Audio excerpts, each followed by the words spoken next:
नमस्कार, मैं रचना शर्मा और चढ़ती कला टाइम टीवी देख रहे सभी दर्शकों का स्वागत करती हूं। आप देख रहे हैं हरियाणा के विशेष समाचार।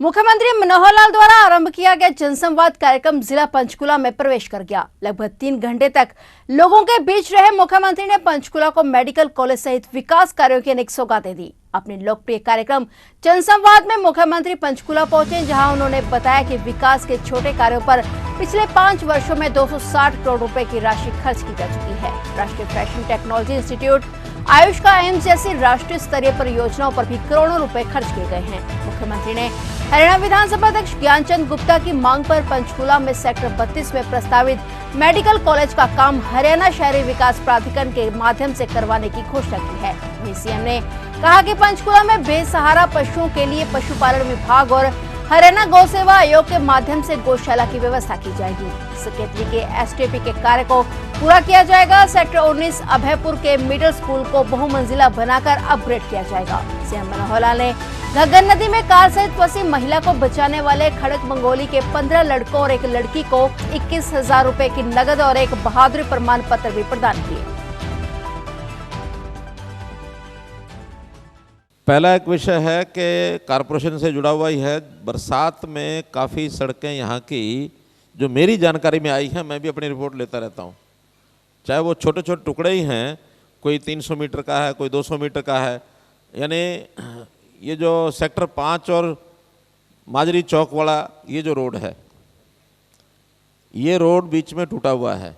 ऐसी 9 सड़कें हैं, 9 की 9 सिंहद्वार से शिमला रोड, महादेव सकेतरी से भैंसा टिब्बा, सेक्टर 16 से गांव बुडनपुर, 25-26 से 27 तक, तवा चौक से सेक्टर 5 तक, बस स्टैंड पंचकुला से वो जो सिल्प रोड है,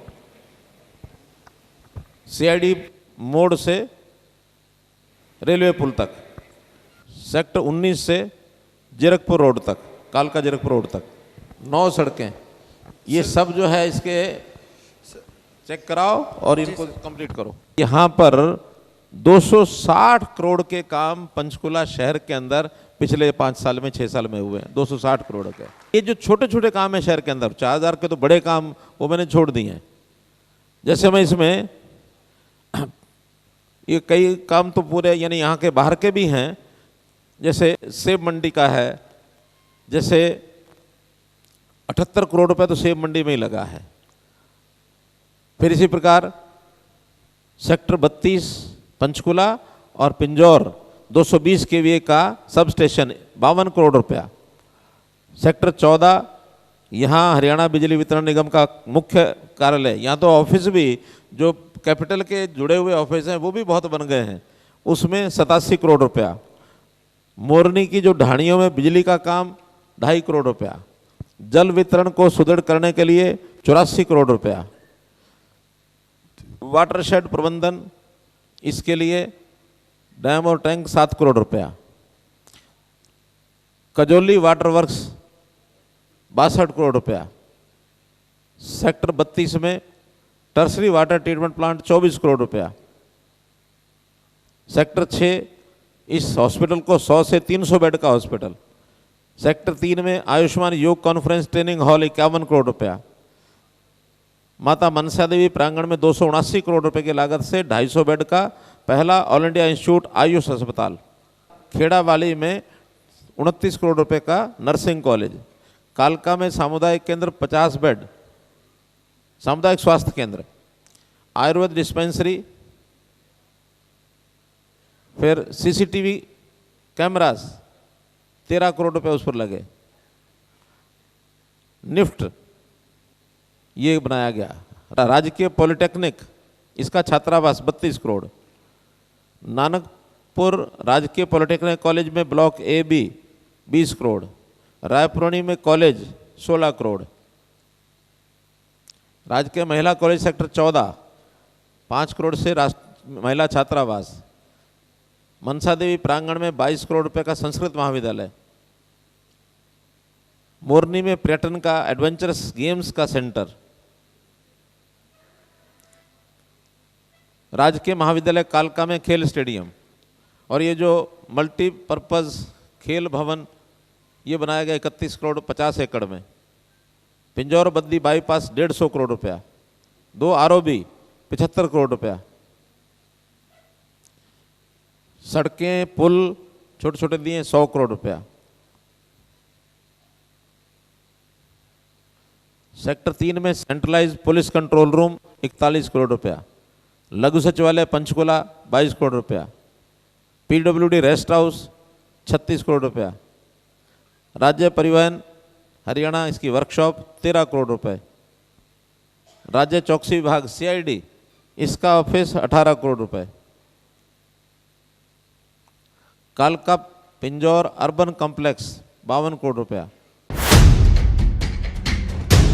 मुख्यमंत्री मनोहर लाल ने कहा कि राज्य सरकार के लिए नागरिकों की समस्याओं और मांगों का समाधान सुनिश्चित करना पहली प्राथमिकता है, इसलिए सभी प्रशासनिक अधिकारी जनमानस की शिकायतों पर गंभीरता से कार्य करें। मुख्यमंत्री ने चंडीगढ़ में प्रशासनिक सचिवों के साथ जनसंवाद पोर्टल के संबंध में समीक्षा बैठक की। बैठक में उन्होंने कहा कि सरकार का काम नीति निर्माण करना है, लेकिन उसे लागू करने की जिम्मेवारी अधिकारियों की है, इसलिए अधिकारी सुनिश्चित करें कि सरकारी योजनाओं का लाभ पात्र नागरिकों तक पहुंच रहा है या नहीं। सरकार का एकमात्र उद्देश्य जनहित के लिए व जनता के सुख के लिए काम करना है। बैठक के दौरान एक शिकायत की फीडबैक लेने के लिए प्रतिवेदन देने वाले सतबीर को फोन किया। इस दौरान मुख्यमंत्री ने सतबीर से बात की। सतबीर ने बताया कि अप्रैल महीने में जिला भिवानी के जनसंवाद कार्यक्रम के दौरान उन्होंने मुख्यमंत्री के समक्ष बर्खास्त पीटीआई अध्यापकों की बहाली और उन्हें राहत देने की मांग रखी थी। इस पर मुख्यमंत्री ने उचित कार्रवाई करने का आश्वासन दिया था। बाद में हमें HKRN के माध्यम से स्कूलों में नियुक्ति दी गई। मुख्यमंत्री के अतिरिक्त प्रधान सचिव तथा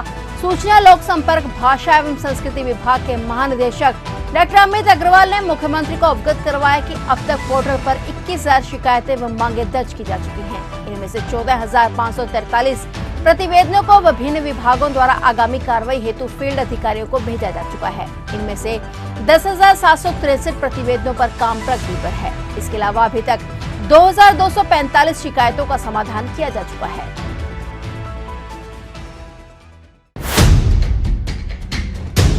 मुख्यमंत्री मनोहर लाल ने हिसार के गांव खानपुर की 100 एकड़ भूमि पर पद्मा योजना के तहत औद्योगिक क्षेत्र विकसित करने की घोषणा की है। इस योजना के शुरू होने से खानपुर और आसपास के गांवों में MSME इकाइयों को बढ़ावा मिलेगा और बेरोजगारों को रोजगार के अवसर प्राप्त होंगे। योजना के तहत गांव खानपुर की पंचायत 100 एकड़ भूमि देने का प्रस्ताव देगी। मुख्यमंत्री मनोहर लाल ने जिला हिसार में नारनौद विधानसभा के गाँव गुराना में जनसंवाद कार्यक्रम के तहत लोगों से सीधा संवाद स्थापित करते हुए हिसार के गांव खानपुर की 100 एकड़ भूमि पर पद्मा योजना के तहत औद्योगिक क्षेत्र विकसित करने की घोषणा की। इसके अलावा मुख्यमंत्री ने गांव गुराना के लोगों की मांग पर गांव की तहसील को हांसी से बदलकर बरवाला करने और इस गांव का मार्केट कमेटी क्षेत्र भी बरवाला करने की घोषणा की। सीएम मनोहर लाल ने गांव गुराना में पेयजल आपूर्ति करने, छोटूराम स्टेडियम में हॉल और 4 दीवारी का निर्माण करने, गांव के प्राथमिक और राजकीय वरिष्ठ माध्यमिक विद्यालय में भूमि लेवल सुधार करने और स्कूलों में नए कमरे और हॉल का निर्माण करने, शिवधाम योजना के तहत शमशान घाट में 4 दीवारी रास्ते और शेड का निर्माण करने, पानी की सप्लाई करने, गांव मसूदपुर में खरीद केंद्र बनाने, फिरनी के निर्माण और पानी निकासी करने, गांव डाटा में सामुदायिक केंद्र का निर्माण करने और सिसाई गांव की पेयजल आपूर्ति को भाखड़ा से जोड़ने की घोषणा की। इसके अलावा गुराना से मसूदपुर सड़क निर्माण के लिए 3 कदम के रास्ते को किसान द्वारा कलेक्टर रेट पर लोक निर्माण विभाग को उपलब्ध कराने पर सड़क निर्माण की मंजूरी प्रदान की गई। मुख्यमंत्री ने कहा कि वर्ष 2014 में हमने सरकार बनाते ही एक नया सिस्टम विकसित किया, जिसके तहत कई फैसले लिए गए हैं। लोगों के लिए कल्याणकारी योजना को लागू किया गया है। सरकारी नौकरियों में भाई भतीजावाद और भ्रष्टाचार को बंद किया गया है और अयोग्य युवाओं को नौकरियां मिली हैं। उन्होंने कहा कि गुराना गांव में भी 55 युवकों को सरकारी नौकरी की योग्यता पर मिली है। इनमें से 10 केंद्र और 45 राज्य सरकार में भर्ती हुए हैं। मुख्यमंत्री ने गांव गुराना में 2 दिव्यांगों को बैटरी चालित वाहन भी दिए। गौरतलब है कि मुख्यमंत्री ने बरवाला के गांव बहबुलपुर में दिव्यांगजनों को साधारण ट्राईसाइकिल के स्थान पर बैटरी चालित वाहन देने की घोषणा की थी। तो ये थे हरियाणा के विशेष समाचार। और नए समाचारों के साथ फिर से हाजिर होंगे। तब तक के लिए देखते रहिए चढ़ती कला टाइम टीवी और अब मुझे दीजिए इजाजत। धन्यवाद।